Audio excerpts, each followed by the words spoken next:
Reading book Motivation Book 1984 Chapter 5. In the low cooling canteen deep underground, the launch queue jerked slowly forward.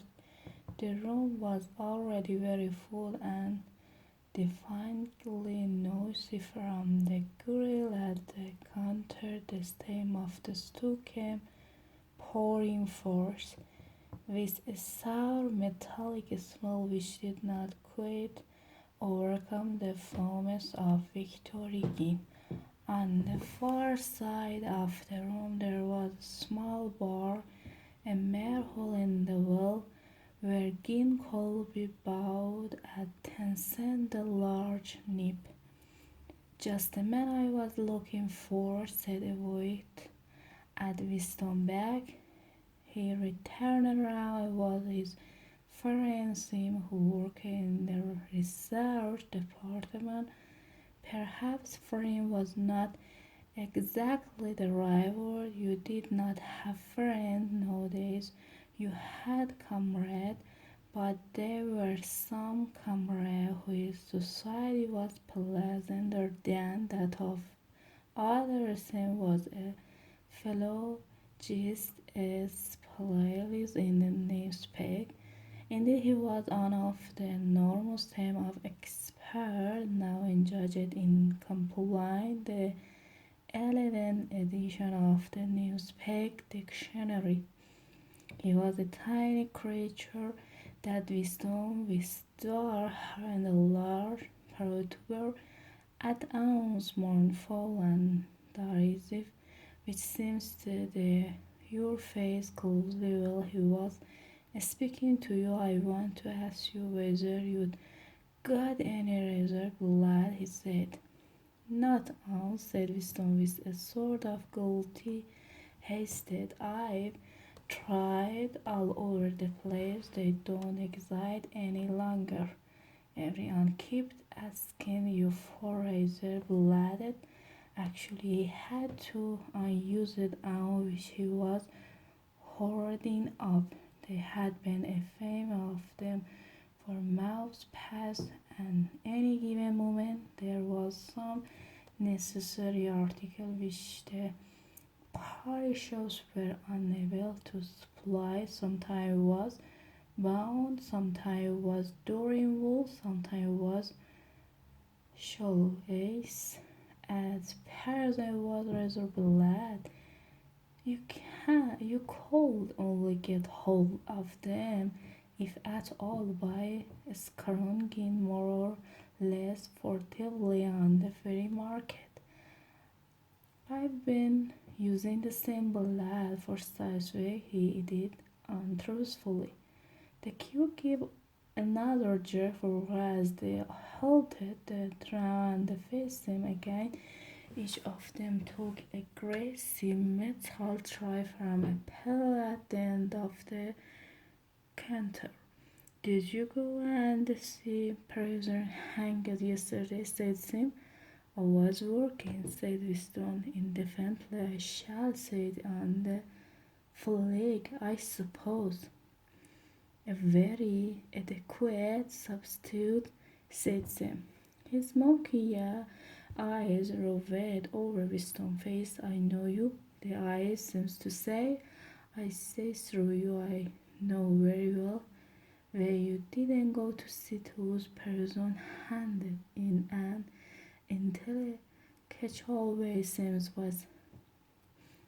He would talk with a disagreeable, gloating satisfaction of the ride on enemy village, and try and confuse abstract criminal the excuse in the cellar of the mystery of law. Talking to him was largely a matter of getting him away from such subject and intelligent him.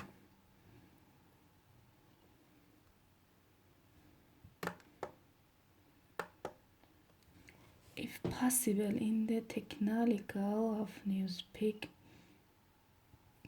on which he was associative and interesting. Winston drew his hat a little aside to avoid the scrutiny of the large dark eyes.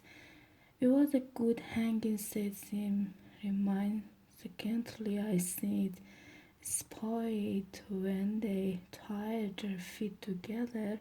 I like to see them hanging, and above all at the end the tongue was taken right out, and blue, a quiet bright blue. That's the detail that appeals to me. Next please," yelled the white apron pearl with the ladle. Winston and Sam pushed their tray beneath the grill onto each was dumped swiftly the regulation lunch, a metal pancan, a pinkish gray stew, a hang of bread, a cup of cheese, a mug of milkless Victory coffee, and on a cherry tablet. "There is a table over there under that telescreen," said Sim. "Let's pick up again on the way." The game was served out of them in the handleless chine mug. They trailed their way across the crowd room and unpacked the tray on his metal topped table, on corner of which someone had left a bowl of stew, a filthy liquid mass that had the appearance of vomit. Winston took up his mug of again, paused off, and instead to collect in gulped the oily tasting stuff down. When he linked the tears out of his eyes, he suddenly discovered that he was hungry.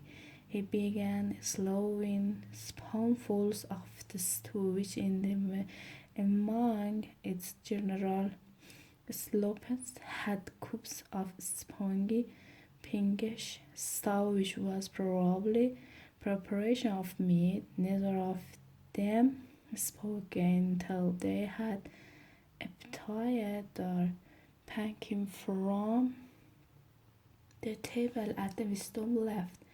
A little behind his back, someone was talking rapidly and continuously, a harsh gabble, almost like the quaking of the duck, which said the general uproar of the room. "Where is the dictionary getting out?" said Winston, resting his voice to overcome the noise. Slowly said Sam, I'm on the adjectives fascinating." He had brightened up immediately at the mention of newspeak. He pushed his panking aside, took up his hunk of bread on the left hand and his cheese in the other, and leaned across the table so as to be able to speak without shouting. The 11th edition and the definitive edition, he said, were getting the language into this final shape. The shape is going to help when nobody speaks anything else.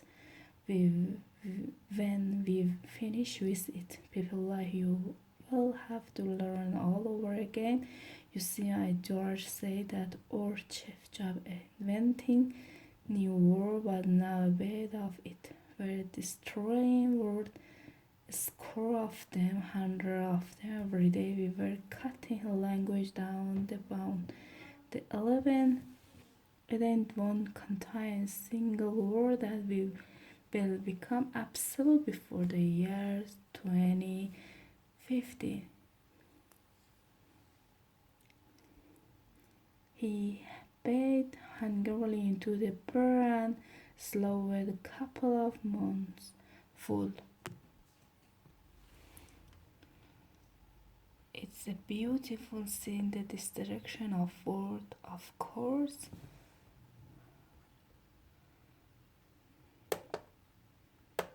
That's enough. The great vestige in the verb and adjective. That's enough.